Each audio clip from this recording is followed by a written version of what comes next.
Bonjour à tous, merci de nous faire confiance sur New World Info.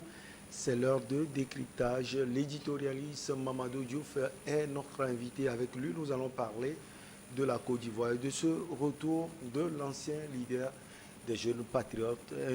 Un retour attendu, le retour de Charles Blé Goudé. Mamadou Diouf, bonjour, vous allez bien? Bonjour Michel. Pourquoi le passeport de Blé Goudé traîne? C'est ma première question, Mamadou Diouf. Il va être difficile de dire pourquoi le passeport de Blé Goudé traîne, mais on peut chercher des raisons qui font qu'il n'a pas encore reçu son passeport. Je dis bien il n'a pas encore reçu son passeport parce que certaines sources disent que le passeport est déjà prêt. Ouais. Et ça se comprend parce que, si mes souvenirs sont bons, c'est en février 2021 qu'il avait déposé son passeport, un passeport ordinaire, il faut le préciser. Je ne crois pas qu'on a besoin d'attendre février 2022, c'est-à-dire un an après, pour donner un passeport. En fait, le problème n'est pas un problème de passeport. Le passeport, c'est juste le document officiel qui lui permet de quitter la Belgique, de pouvoir prendre un avion et puis d'aller en Côte d'Ivoire. Ce n'est pas le passeport qui pose problème. C'est Charles Blé Goudé lui-même qui pose problème. Et rappelez-vous ce qui s'est passé avec le président Gbagbo. Il a tenu à peu près les mêmes propos que Charles Blé Goudé pendant que les intermédiaires faisaient la négociation pour qu'il rentre en Côte d'Ivoire. Mais arrivé en Côte d'Ivoire, c'est un autre Gbagbo qu'on a vu. Rappelez-vous ce qu'il a fait déjà à l'aéroport, en boycottant le côté officiel, en allant directement, non pas au siège de son parti, mais dans son quartier général des dernières élections qui avait posé problème, etc. Comme il y a beaucoup de boulangers en Côte d'Ivoire, très certainement, actuellement, le gouvernement ivoirien se pose des questions. Est-ce que ce discours de Charles Blé Goudé, qui est un discours de la réconciliation, est-ce que c'est ce discours qu'il va tenir quand il va venir en Côte d'Ivoire? Et comme on dit, chat échaudé craint l'eau froide. Avec ce que Gbagbo a fait, les gens deviennent beaucoup plus réticents par rapport au retour de Charles Blé Goudé en se posant des questions sur quand il reviendra. Est-ce que ça sera le même discours ou, comme vous l'avez dit tout à l'heure, est-ce que ça sera encore le leader des jeunes patriotes qui va venir perturber la quiétude de la Côte d'Ivoire? Bref, si on peut comprendre, le pouvoir en place veut des contreparties politiques. Mais c'est clair. Il s'agit ici du retour d'un opposant. C'est aussi simple que ça. Dans tous les pays du monde, quand un opposant est en exil, généralement, vous avez le discours de principe. Il est citoyen ivoirien comme tous les citoyens ivoiriens. Par conséquent, il a le droit de revenir chez lui en Côte d'Ivoire. Mais tout le monde sait que quand un opposant comme celui-ci doit retourner en Côte d'Ivoire, il y a des négociations. Et on sait qu'il y a des négociations, on sait même qui est le négociateur. Puisqu'il y a un ministre qui s'en est chargé, qui était allé voir Gbagbo, qui était allé le voir. Mais aujourd'hui, c'est la garantie qui pose problème. C'est la première chose. La deuxième chose, les gens, le président Ouattara, on l'accuse de vouloir utiliser aujourd'hui Charles Blé Goudé contre le président, l'ancien président Gbagbo, puisque même si le divorce entre les deux n'a pas été prononcé, tout le monde sait que les deux ont pris des chemins qui sont véritablement séparés aujourd'hui. Donc on voudrait l'utiliser pour qu'à son retour, avec le ministre de la Réconciliation, qu'il fasse un tour de la Côte d'Ivoire pour continuer le discours de la réconciliation qu'il tient, qui est différent du discours de l'ex-président Gbagbo, que les gens trouvent incendiaire au niveau des autorités ivoiriennes. Maintenant, est-ce que c'est ça qui dérange Charles Blé Goudé? Parce qu'il ne voudrait pas lui aussi, puisqu'il se positionne déjà pour les prochaines présidentielles, si on le présente comme un homme lige du président Alassane Dramane Ouattara, quand il voudra se présenter pour des élections, est-ce que cela ne sera pas un obstacle pour lui? Mais il y a autant d'éléments qui font qu'effectivement, ce n'est pas le passeport le problème, mais c'est dans quelles conditions il va retourner et quand il reviendra en Côte d'Ivoire, quelle activité il va mener. C'est ça le problème de fond aujourd'hui qui bloque son retour en Côte d'Ivoire. Alors, bref, selon vous, c'est un Charles Blé Goudé suspecté pour des visées présidentialistes aussi? Mais on ne peut plus dire suspecté. Hein? Pendant un temps, il disait c'est le futur, il utilisait la méthode ivoirienne. Il laissait la fenêtre ouverte, il fermait la porte. On ne savait pas trop s'il sort ou s'il ne sort pas.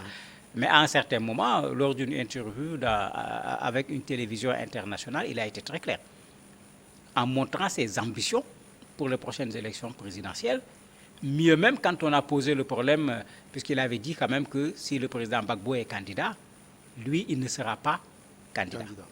Mais cette fois, il a répondu en disant que pour être candidat à l'élection présidentielle, il n'a pas besoin de l'autorisation des 3 vieux. Et je mets 3 vieux entre guillemets parce que c'est son expression et tout le monde sait de qui il s'agit. C'est du président Ouattara, c'est de Gbagbo et de Bédié. Donc ici, on voit un changement de discours de sa part. D'ailleurs, c'est ce qui a, à la limite, fait que l'ancien FPI Gore, devenu carrément maintenant un parti politique, le PPA, n'a pas fait confiance à Charles Blé Goudé. Parce qu'il disait que le gars n'est pas clair. Le gars a créé son propre parti politique. Les gens l'avaient critiqué. Ils avaient même parlé de parricide en disant qu'il a tué son père, entre guillemets, politique, bien sûr. Et les gens ne lui faisaient plus confiance. Et quand vous regardez aujourd'hui, dans le discours de Gbagbo, vous n'entendez pas parler de Charles Blé Goudé. Dans le discours de Charles Blé Goudé, vous n'entendez pas parler de Gbagbo, alors que les deux étaient à un certain moment, à la limite, inséparables. Chacun parlait de l'autre. Du côté de Blé Goudé également, il y a des griefs. Il dit clairement que quand l'ancien président négociait son retour en Côte d'Ivoire, quand il négociait pour son statut d'ancien président, il n'a pas dit un seul mot concernant Charles Blé Goudé. Donc c'est comme si on l'a laissé là-bas et puis on est parti, alors que tout le monde sait que si Charles Blé Goudé s'est retrouvé à la CPI, c'est à cause de son soutien à l'ancien président Laurent Gbagbo. Donc des deux côtés, il y a des raisons qui amènent des méfiances, qui amènent également, comme j'ai dit tout à l'heure, un divorce qui n'est pas encore tout simplement officiel, mais qui dans les faits peut être déjà constaté. Alors en politique, on profite de la carence de l'un ou de l'autre. Mamadou, comment on peut comprendre cette séparation entre griffes, comme vous l'aviez dit, de Charles Blé Goudé et de l'ancien président Gbagbo? Parce que vous l'aviez précisé, depuis qu'il est rentré au pays, Laurent Gbagbo n'a pas prononcé le nom de Charles Blé Goudé. Mais je me dis que ce que Charles Blé Goudé dit, c'est très certainement ce que l'ancien président Gbagbo a fait. Charles Blé Goudé a 50 ans aujourd'hui. Ce n'est plus le même jeune qui était là-bas. Ça fait 10 ans quand même. Il a 50 ans. Et aujourd'hui, comme dit la tradition, le chasseur qu'il était est devenu un berger. Il se présente vraiment sous une autre posture. Le problème, c'est est-ce que c'est une stratégie ou bien est-ce que c'est effectivement le fruit d'une méditation, d'une maturation de sa part, comme lui, il a l'habitude de le dire devant les médias. Est-ce que le président Gbagbo a fait le même travail de réflexion par rapport à ces 10 années de pouvoir, de tout ce qui s'est passé en Côte d'Ivoire, et ça s'est traduit pas seulement par une séparation avec Charles Blé Goudé, mais ne l'oublions pas également par une séparation avec Simone Gbagbo, plus un retour à l'Église catholique. Est-ce que c'est également le même processus qui a amené le président Gbagbo à vouloir se séparer de personnes considérées comme plutôt des va-t-en-guerre, en considérant peut-être que dans une certaine mesure, ces personnes sont quelque part responsables de ce qui lui est arrivé. Il ne l'a pas encore dit clairement, mais quand on regarde son attitude, ça ressemble un peu à du « vous m'avez mis dans du goumet, comme voilà. Eux-mêmes le disent. Voilà. Ça ressemble à du ça parce qu'on ne comprend pas, s'il fallait regarder tout ce que Simone a fait à côté de l'ex-président Gbagbo, s'il fallait regarder tout ce que Blé Goudé a fait à côté de l'ex-président Gbagbo, quand lui, il revient en Côte d'Ivoire, à la descente de l'avion, c'est ces deux personnes-là qui devaient être les premières personnes à qui on doit serrer les mains. Et ça n'a pas été le cas du tout. C'est vrai que le président Gbagbo ne s'est pas encore clairement expliqué sur la situation, mais peut-être que dans sa réflexion, il se dit que ces gens-là font partie de ceux qui m'ont mis dans cette situation, qui m'a obligé à aller répondre au niveau de la CPI. Alors l'attitude de son ancien père, si on peut le dire, cette attitude de Gbagbo ne risque pas, Mamadou, de fulminer Charles Blé Goudé et de le pousser peut-être à avoir en face le pouvoir en place, parce que des analystes disent également que quand Charles Blé Goudé a été lâché par Laurent Gbagbo, il a contacté le ministre de la Réconciliation, Kwadwo Konabertin. Oui, il l'a contacté. En fait, c'est un des... Kwadwo Konabertin c'est l'intermédiaire officiel. C'est-à-dire, c'est lui qui est le ministre de la Réconciliation. Il est allé à l'étranger, il est allé voir les Ivoiriens qui se trouvent au Ghana, etc., des exilés, etc. il est dans son job. Mais en même temps, il y a d'autres également intermédiaires qui ne sont pas officiels. Et le problème aujourd'hui, il y a eu des contacts avec Charles Blé Goudé, c'est très clair. C'est la garantie qui pose problème au pouvoir actuel. Puisque, avec l'ancien président Gbagbo, il y avait des garanties. Mais sur le terrain, les garanties n'ont pas empêché au président Gbagbo qu'on pensait venir s'asseoir, travailler pour la Côte d'Ivoire, prendre sa retraite d'ancien président. Il a plutôt créé un nouveau parti politique. On a plutôt l'impression d'un nouveau départ. Est-ce qu'il sera candidat à la prochaine élection ou pas? Quand les questions lui ont été posées plusieurs fois, quelle a été sa réponse? Rien n'est exclu. Évasif, effectivement. Rien n'est exclu. Et même il dit qu'il est là, il est à la disposition de la Côte d'Ivoire, alors que d'habitude, à chaque fois que quelqu'un le dit, ça veut dire que si vous me demandez, je vais le faire. Tout en sachant qu'on va le lui demander et qu'il va le faire. Donc la réponse signifie qu'il est encore prêt à être candidat à l'élection présidentielle. Tous ces éléments font qu'effectivement, sur le cas de Charles Blé Goudé, c'est comme si l'État ivoirien veut être encore beaucoup plus exigeant que ce qui a été fait avec l'ex-président. Donc Blé Goudé est en train de payer un peu le prix de l'expérience que le gouvernement ivoirien a eu avec le retour de l'ex-président Gbagbo. Ce qui est sûr, Mamadou, il va rentrer un jour dans son pays, puisque la Côte d'Ivoire, c'est son pays. S'il rentre, quel rôle il peut jouer selon vous? Ben, il a deux possibilités. C'est un Ivoirien, il n'y a aucune raison.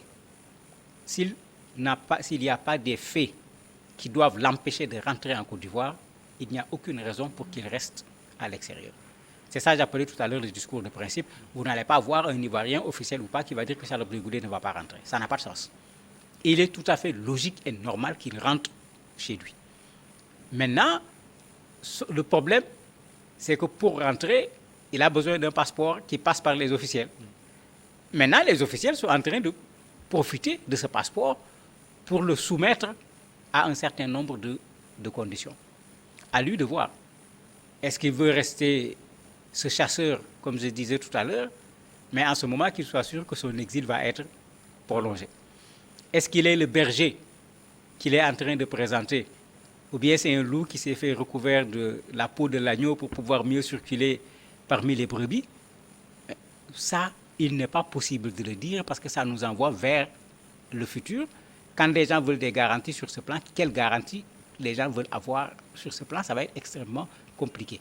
Mais son intérêt à lui, c'est de rentrer chez lui.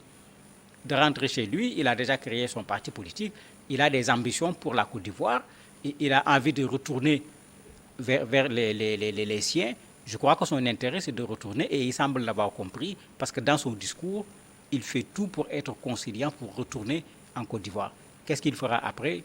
Pour le moment, c'est difficile de le dire. Peut-être une tournée de réconciliation avec le ministre de la Réconciliation, Kwadjo Kona Bertin. Cette tournée risque de porter un coup à l'ancien président Laurent Gbagbo et à son parti, le PPA peut-être. Mais bien sûr, pour le pouvoir, ce Gbagbo qui revient, on a vu comment il a été accueilli.